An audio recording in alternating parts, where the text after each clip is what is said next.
Why don't you take us back, and you can go as far back as you want, but just kind of walk us through your journey to becoming a small business owner with Gambino's, and like I said, just take us through vision to reality about kind of when this started for you and take us up to today.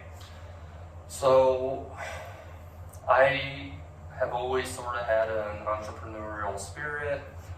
Know that I've always wanted to just be on my own or work, do my own thing. And I believe I get that from my dad, who he was in corporate America, growing up. Okay. However, eventually he went out on his own, and he knew that that's what he always wanted to do as well. So he's owned a couple businesses now and has been running them successfully. And so I think just seeing that made me want to sort of replicate it, and it was instilled in me at a younger age. Yep. And then the owner of Gambino's is actually good friends with my dad. Okay. And a good family friend their family's a good friend of our family. And so I've known Kevin for years.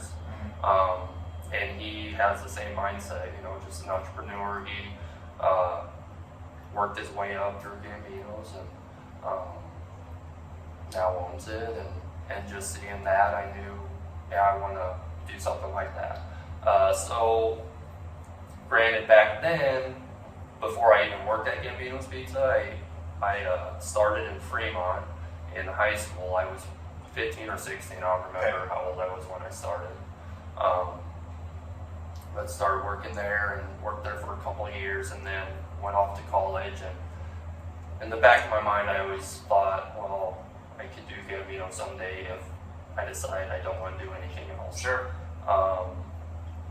When I went to school, I thought, well, maybe I'll do architecture. I was interested in that, and then teaching is sort of what I landed on. Okay. Elementary school teaching, and then I wanted to coach high school sports, football and track probably. But then in college, I guess in high school, I did what I needed to get by. Yeah. I wasn't a straight A student at all. Hardly ever studied. I just, winged it. Right. And straight C student, just getting through it and doing what I needed to pass. And so when I got to college and realized, you need to study, that was a little difficult adjustment for me. Sure. Figuring that out. So I jumped around a bit. I took my time, took semesters off, just wasn't sure what I was going to do. Sure. But then I got a job with Stryker at the hospital, and was a great job, good pay, good benefits, did that for 7 years.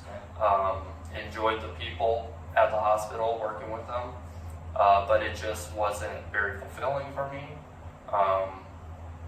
It's just, I needed something more exciting and more challenging and something to do.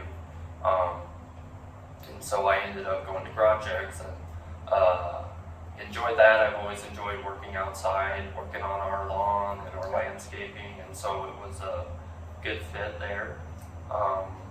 They're very hard workers, and so I learned a lot from that. Just really sort of Stryker, I sound bad, but I wasn't challenged to work as hard. Sure. Just because of the nature of the job, I guess. Yep. Whereas project, you work hard and you go nonstop, sun up to sundown, and just sort of realizing that again and learning that again was good. Yep. So getting instilled with that hard work, and then I ended up having an accident there where I busted up my fingers pretty good. Okay. And fortunate I didn't lose them in a mowing accident. Okay. And so Karen and I had already been discussing the possibility of opening Gambino's then. Okay.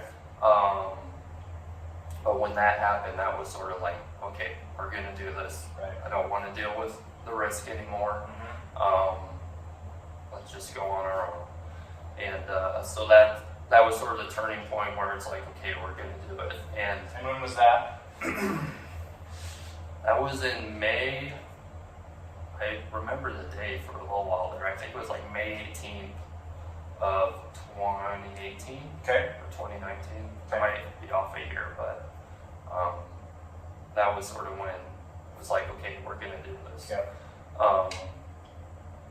And so we really started talking with Kevin a lot more in depth. You know, how's this going to look? How do we do it? Do you think Carney would welcome a Gambino's? Do you think it would work here?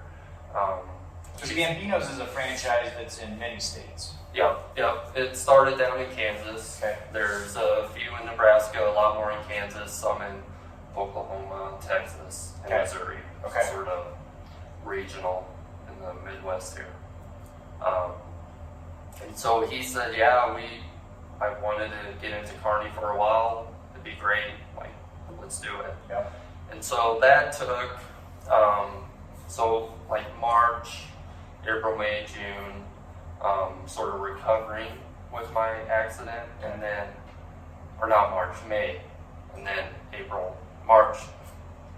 See here, I'm saying something silly that you're gonna have to edit out. May, June, July, recovering, and then August is when I eventually left Projects. Okay.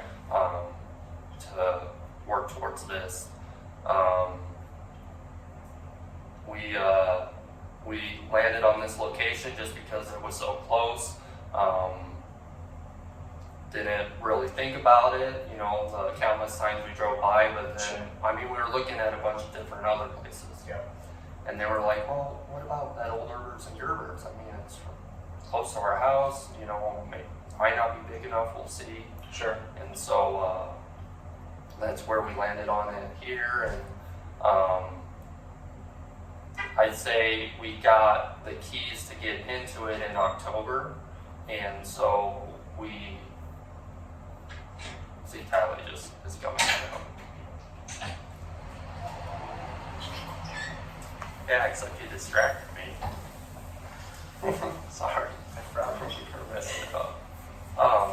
So you're in October? In October, we got in here, and then October, November, December, we were renovating it, and that was primarily me and my father-in-law, Sig.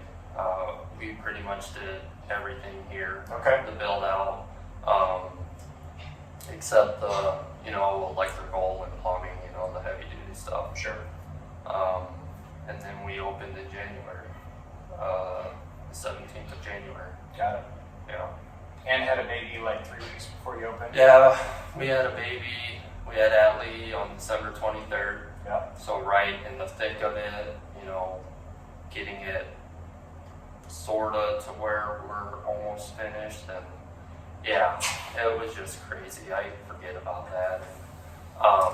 I know a little bit about that story because you actually wanted to open in December, Yeah, right? yeah. But it just, and I think that's kind of one of the things probably you learned being a small business owner is sometimes things don't always work out. Yeah, we wanted to open in August when school started and be a part of Blue and Gold Days, and yeah, that didn't happen. Yeah. Not even close. But